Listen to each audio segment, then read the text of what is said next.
Esto es Pan para Mayo.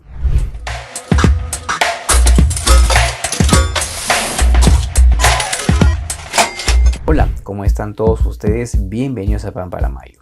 Hay novedades acerca del teletrabajo, algo que sin duda nos importa a muchos peruanos, a muchísimos peruanos, acerca de esta forma de trabajar de manera remota desde nuestras casas, desde cualquier otra parte del mundo o en una ciudad fuera de Lima, y que implica un trabajo permanente y diario con nuestros empleadores debido a la pandemia.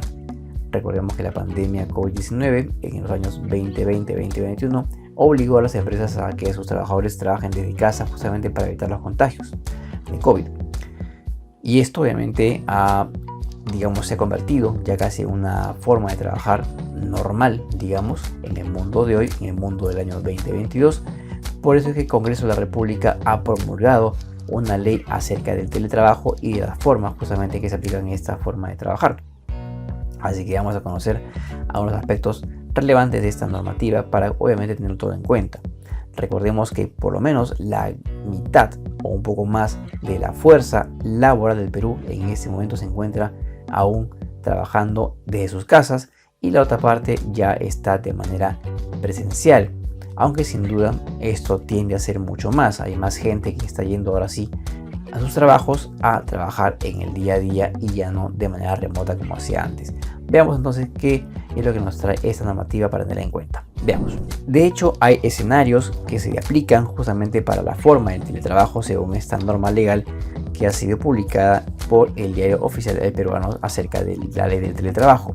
Y es que en el caso 1, el empleador proporciona los equipos y asume el costo del internet y la electricidad que gasta el trabajador en casa. Para esto obviamente hay que tomar una serie de variables para saber hasta qué punto es que el empleador asume este gasto.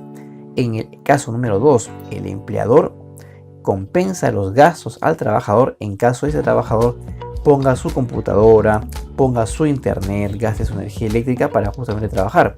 Y ahí habría que ver de qué manera hace ese cálculo para saber si va a ser un gasto fijo mensual o un gasto que pueda variar en el tiempo dependiendo de las horas de trabajo que el trabajador le demande hacer una actividad pedida por el empleador. Y en el caso número 3 es cuando el trabajador pone sus equipos, o sea su computadora, su impresora por ejemplo, y gasta de su internet y electricidad.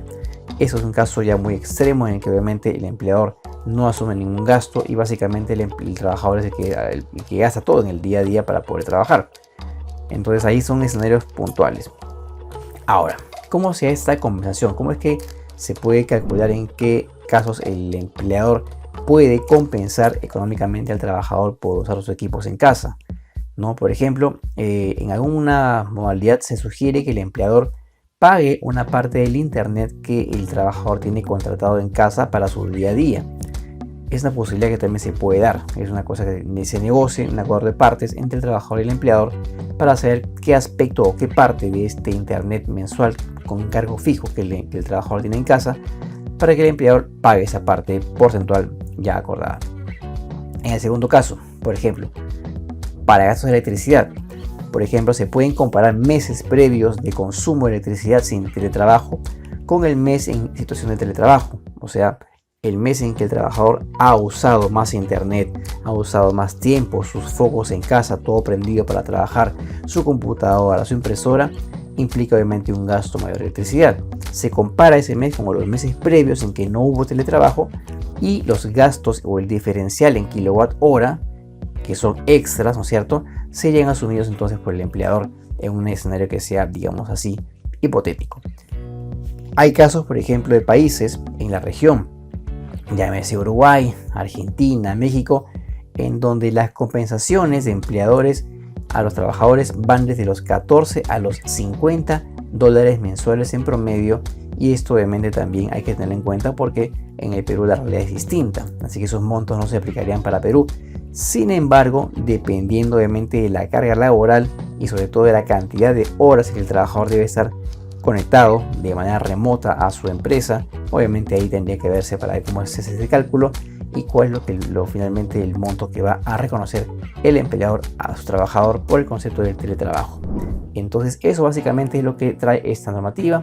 En todo caso vamos a ver cómo se aplica. De hecho, el Ministerio de Trabajo tiene 60 días más, o sea 2 meses más, para poder reglamentar esta ley de manera que todos estén ya más o menos enterados de lo que viene luego en cuanto a esta forma de trabajar remota desde casa con el teletrabajo. Vamos a una pausa, regresamos. En esta segunda parte de Pan para Mayo vamos a darles rápidamente un tip acerca de cómo poder ahorrar, sobre todo ser disciplinado en este ejercicio, considerando que mucha gente ha intentado en este año por lo menos juntar un poco de dinero, pero no ha podido, ¿no es cierto? Obviamente también depende de sus ingresos, si tiene un trabajo, obviamente. Así que la idea es que usted, si no ha logrado hasta el momento hacerlo, lo haga en lo que resta de este año y que llegue a fin de año con un pequeño capital para cualquier cosa que usted desee hacer de manera particular. Así que vamos a ver rápidamente la regla del 50-30-20. Veamos.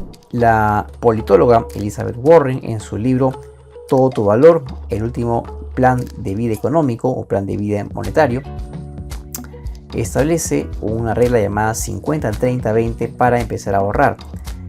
Dice la autora que del 50% de los ingresos se dediquen o se deriven básicamente hacia cubrir necesidades básicas.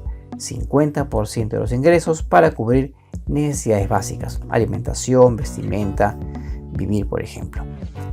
El 30% de los ingresos, de lo que resta, ¿no es cierto? El 30% de los ingresos, dice la autora, que deben ser destinados a, por ejemplo, caprichos o algún tema de ocio. Por ejemplo, una salida de fin de semana, ir a comer a la calle con los amigos, con el esposo, con la familia, o de repente comprarse alguna vanidad en particular, un teléfono celular, por ejemplo. Y finalmente, dice la autora que el 20% de los ingresos deben ser destinados a un sistema de ahorro forzoso. Nuevamente, 50% a necesidades básicas, 30% a caprichos u ocio y 20% a ahorro. Plantea entonces es esta autora Elizabeth Warren, que nos plantea justamente una forma de ahorrar a aquellos que de pronto no lo pueden hacer en el día a día. Así que les dejamos este consejo. Los veo el viernes temprano como siempre en Pan para Mayo.